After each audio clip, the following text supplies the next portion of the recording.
Prayers to the gods, weed and cigars, Venus and Mars, reach for the stars.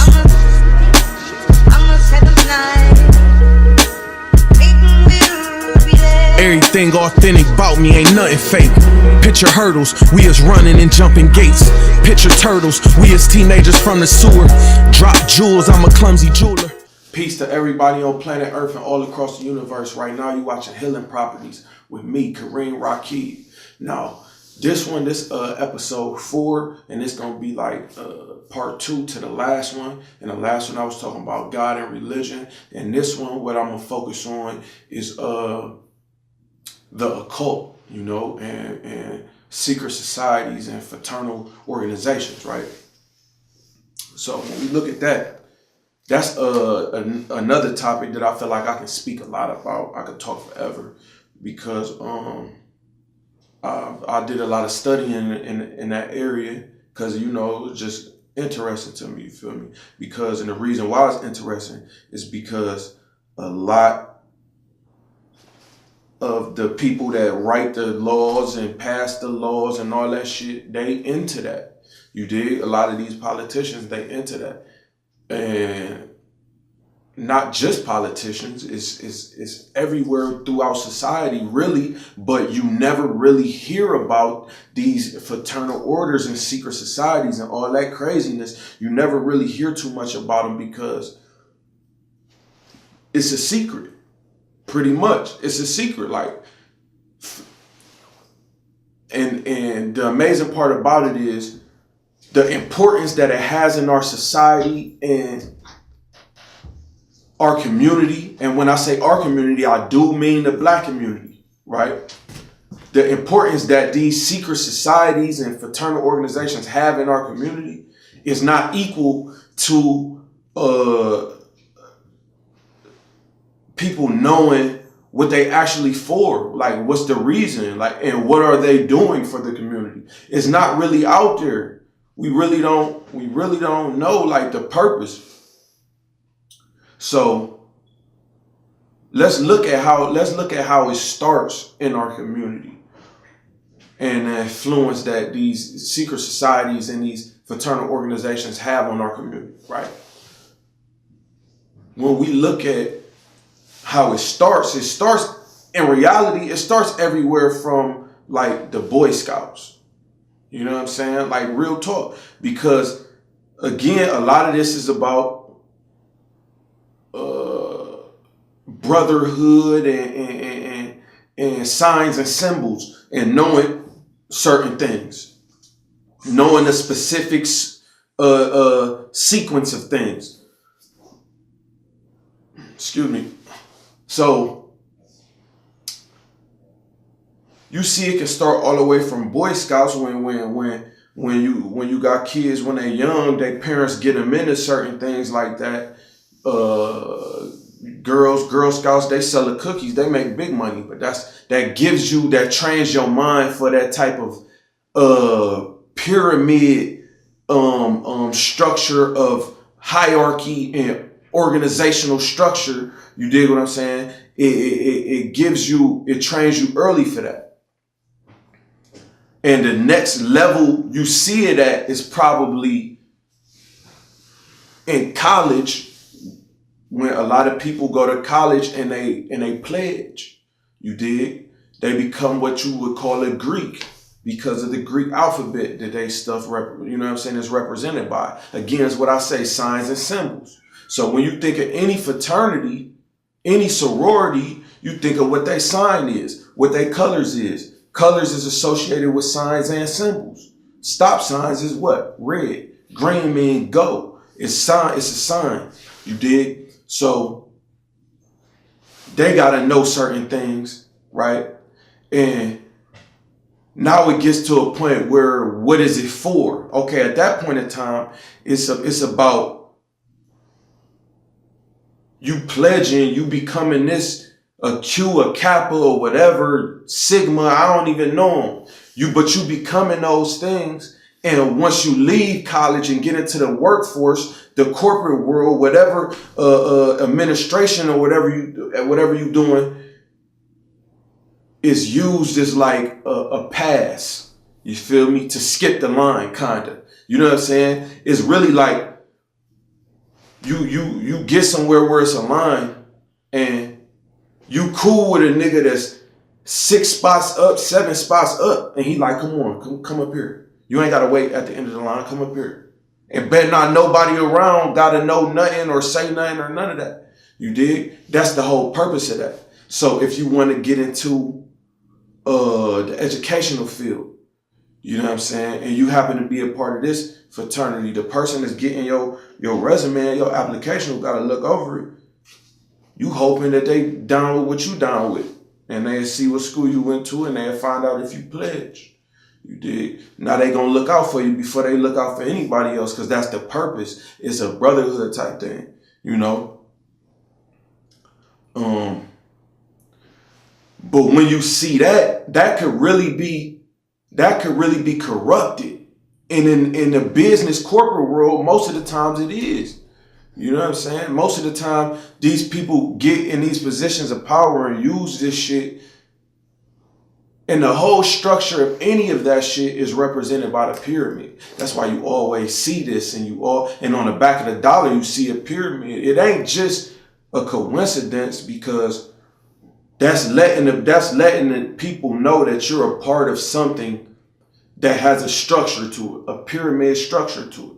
You feel me? Now, most of the people that is showing these signs and symbols, they showing you they on the pyramid. But the thing about a pyramid, only the people at the very top really know what's going on, at the tip of the pyramid. That's why when you see it on the dollar, it's missing. The top of the pyramid missing, because them you don't even see them. The people that's in charge of the top of the pyramid. So the people that's flashing the symbols 9 times out of 10, they somewhere within the pyramid. They ain't even the top. You dig? So when you look at that, you got to come to an understanding that this the corporate world, this politics, bureaucrats, what they call them. These is the people who really influencing the organization in this society. But how are they influencing the organization in society? The culture. How are they influencing? How are they pulling the strings and getting the laws passed and really in charge of everything? Whether it's the police force, whether it's the judicial system, the people in the positions of power, they are part of something. They are part of something. Whether it's a fraternity or it's one of these occult organizations, whether it's like being a Mason or a Shriner or whatever, they are part of something that has a pyramid structure in the setup. So that's how they carry out their beliefs. As far as the black community, a lot of our black cops, a lot of our black judges, a lot of our black politicians, they are a part of these things, right? So that's why when you see a lot of our black pastors, that's why you never really see no real leaders like we used to have, because a lot of the people in our community that's in high positions, they got to answer to somebody that's bigger than them behind the scenes. They are part of a structure that they can't go against. It can't one stone in the pyramid go in the opposite direction than what it's supposed to go, or it will fuck up the whole pyramid.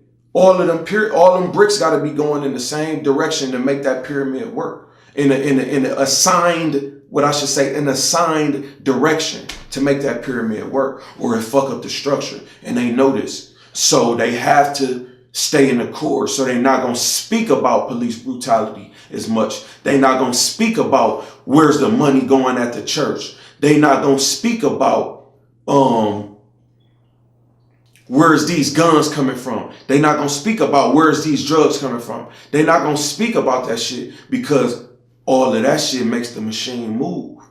All of that makes the pyramid stay sturdy. You dig what I'm saying? So that's why That's why you really never hear them speak on the oppression. And when I say them, I'm talking about our people. Because a lot of our uncles, grandfathers, great aunts, aunties, grandmothers was Masons. And Eastern Stars, Northern, whatever they call it, female Masons. It's a Mason temple in most of the black neighborhoods in Cleveland. I done drove past a lot of them. You did. So I know they have a presence in our community. Well, what are y'all doing for the community? This not me attacking the Masons, the black Masons, what they call the Prince Hall Masons, because even within that, accepting that is still prejudice. The black, it'd be a Mason temple, and the black Masons that had their meetings and leave, and the white Masons that had their meetings. That goes on. The Prince Hall and the white Masons. You dig what I'm saying? This is real. So it's discrimination and prejudice within their system, right? Just like with anything else. But at the same time, it's like, if this is the case, what's the secrets about? What is these secrets? Y'all in too high positions to have secrets, because this happens, but then they'll tell you nepotism is wrong. Or, I'm sorry, nepotism. They'll tell you that nepotism is wrong, or it's something against that. And that's when you put your family in good positions in the business realm. Your family, when you look out for your family, nepotism. So, to me, that's natural. That's natural. But where it ties into the cult shit is, with white supremacy, they consider that blood, they talking about bloodline at that point in time. You dig? They talking about bloodline at that point in time. So it goes deeper than nepotism, because it ain't even, they looking at it how it's like, okay, a lot of us voted for Barack Obama because he was black. Well, a lot of these white folks is putting their people in the positions of power because they white. And they really believe in that shit. So a lot of us voted for Trump because he black. But a lot of us will not deal with or do business with black people on a business level. I'm talking about we don't even view our people as the superior or the exceptional in the business standpoint, meaning like the disdain we have for black businesses, right? A lot of us, which is a lot of times true, we look down on the black businesses because they have a bad reputation in the community. I'm going to be real. The black business has a bad reputation in the community. But what I feel has an even worse reputation in the community is the black customer. I'm going to be real. Because I try to look at things from a different angle. So I say, why is the black business always something that turn you off about it? And I thought about, well, damn.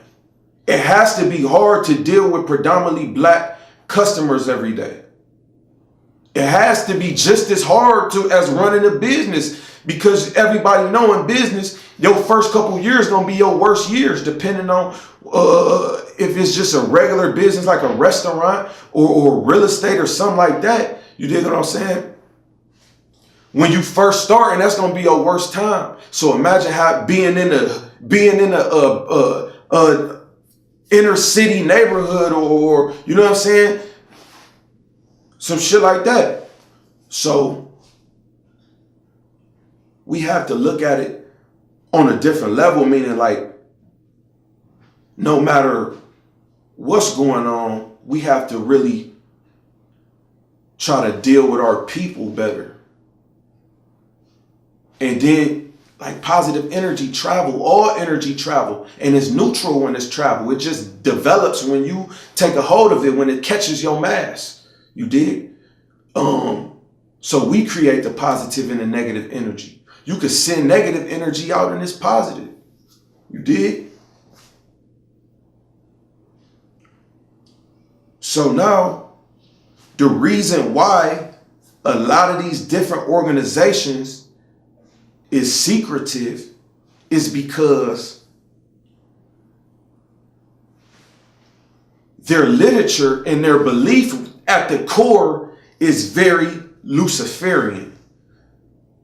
It's very Luciferian, very satanic, and not in the belief in actually worshiping the devil, meaning actually getting on your hands and knees and praying to the devil.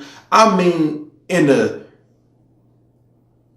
moral or ethical sense, having the same kind of morals and values and principles as Satan. Right? Luciferian meaning like do what thou wilt. If you know what that means, do what thou wilt. Some people, that's their mantra, that's their MO, that's their motto. Right? In the corporate, in the business world, is more associated to Niccolo Machiavelli, you know, from his writings, The Prince, the Robert Greene was inspired by him to write the 48 Laws of Power. And when you read the 48 Laws of Power, it's sick for real. It's very interesting, but it's very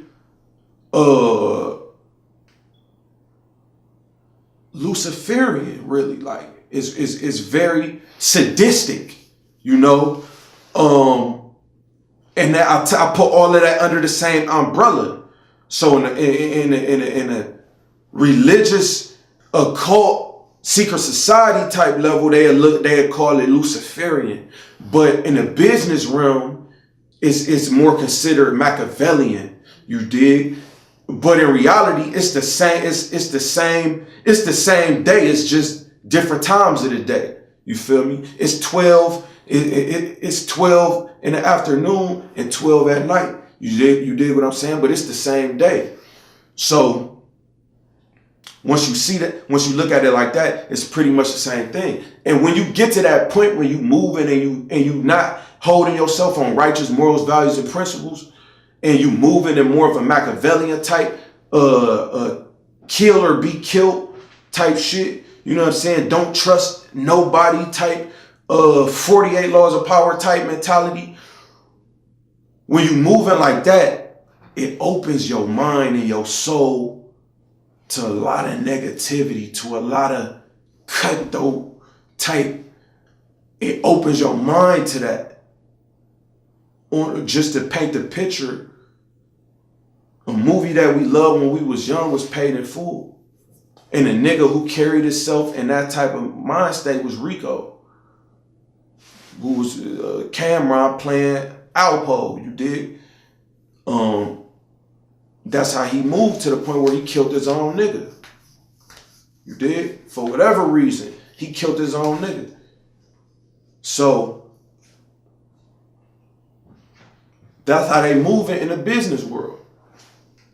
The thing about that is that now that's when you see, when a lot of that is going on, to be honest with you, you see a lot of other immoral things popping up too, right? Especially pedophilia. Look at what's going on in Hollywood.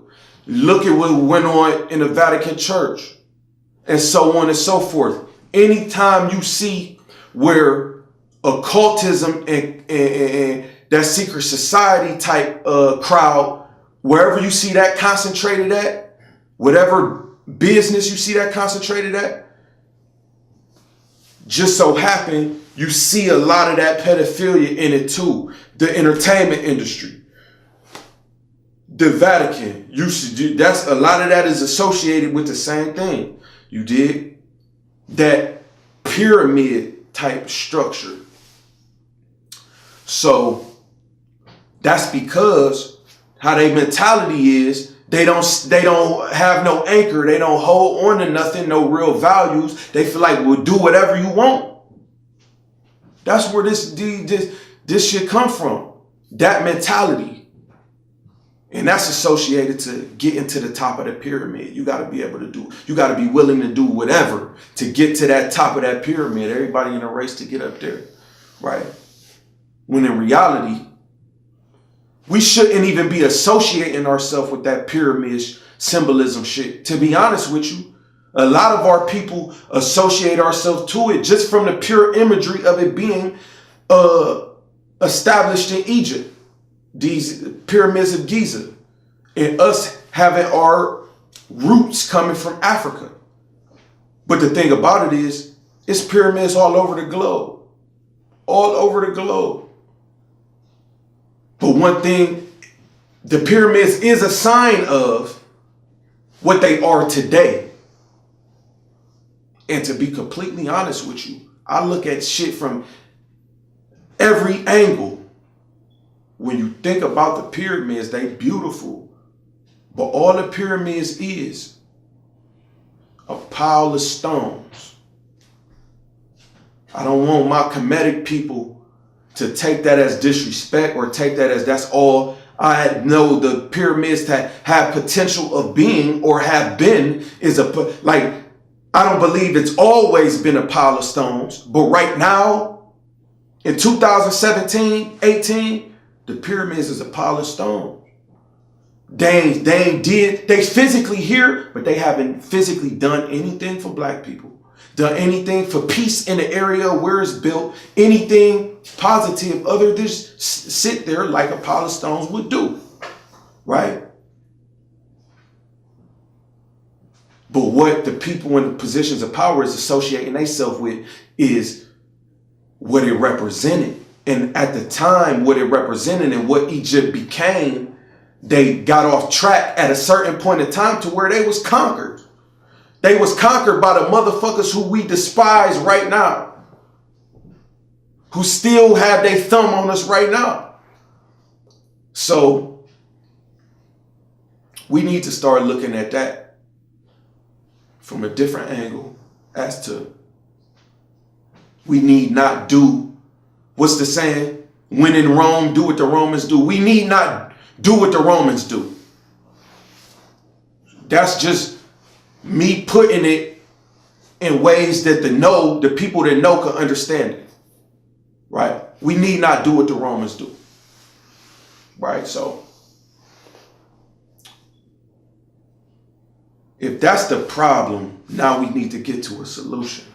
And basically the solution is, if it's a secret, if these things are secrets and it's built off of this type of understanding, we need to start exposing it. The people, I'm saying this to the people who watching this and might be in a fraternity and might be in a Mason or this or that.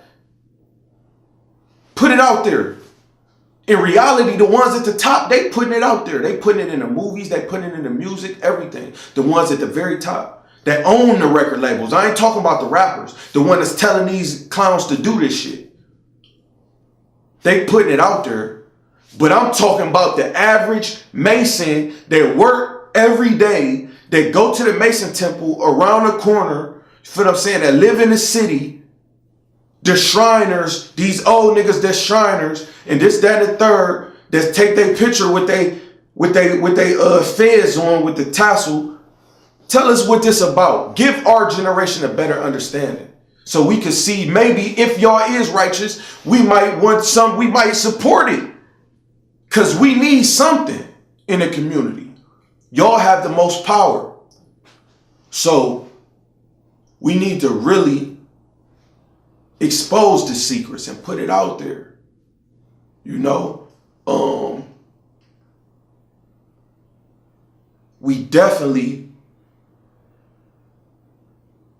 need to learn about these things. We definitely need to learn about these things, because then we'll never really know. They could keep it a secret all they want to, but These the motherfuckers that's making the rules. And they breaking the rules. They doing whatever they want to. They doing whatever they want to. So in closing, I want everybody to tune in to my next episode. It's going to be a good one. I thank everybody for tuning in to this one and the last one. I hope I touch bases on a lot of things that give us a better understanding. And whatever I missed in this one, I'll talk about on the next one. If you're curious about the song that played in the beginning of the video, that's Elephants. Go to my SoundCloud and check it out. The link should be in the bio. And peace to everybody on planet Earth and all across the universe. It's Healing Properties with me, Kareem Raquib. 1.